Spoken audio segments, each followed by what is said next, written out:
thank you. You know, a number of natural healthcare practitioners implement a procedure. It's called muscle testing to help identify food allergies and intolerances.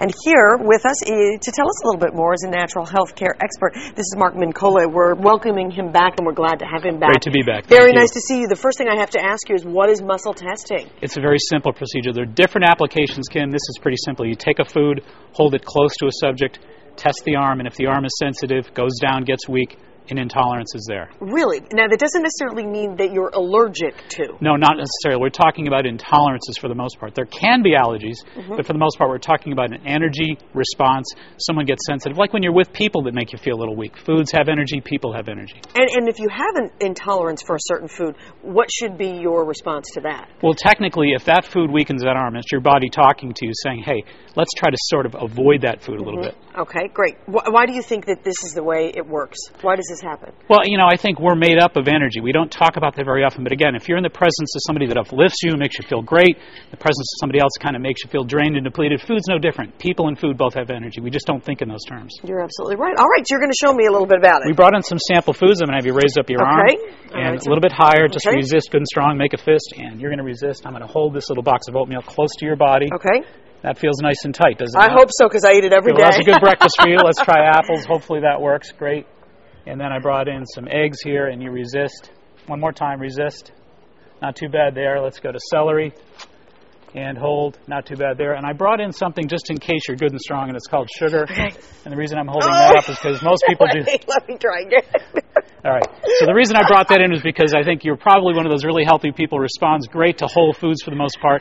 Stay away from the sugar. Yeah. Now, I got to tell you, that was not fake. He could actually push me down. You did twice. You know, I've been doing this for 30 years with tens of thousands of people, and it's absolutely true. There's some great studies. There's one by Smith and Leisman that's been done back in 1998 that showed a direct corollary. That was published in the International Journal of Neuroscience. It said a direct corollary between what we just did and the blood test of the same thing. The thing that I find amazing is it's instantaneous. It's not like you had to hold it there for 10 minutes and then my body made a decision. It is. And again, Kim, you know, we operate at an energetic level. Again, when you're in the presence of people that drain you, make you feel wiped out, you want to get away from there as quickly as possible. In the presence of people that uplift you, you feel great. Right. Energies with food, energies with people.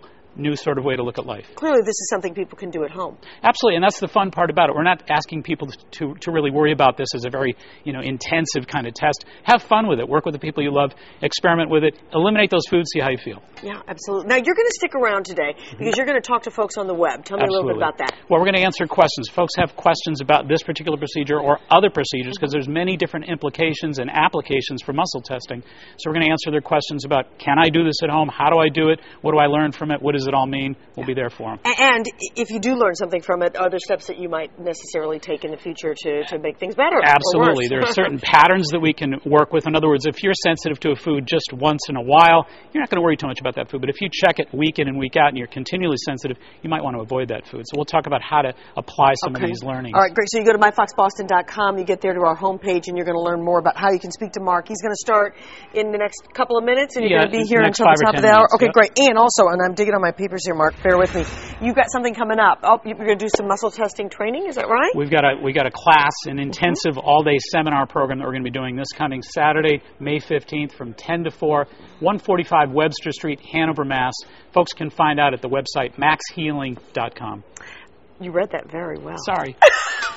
That was impressive. MyFoxBoston.com. Be sure you get on and talk to Mark. Great to see you. Thank you so much. Thank you very much. Appreciate I'll stay away from the sugar. No sugar. It's a good idea.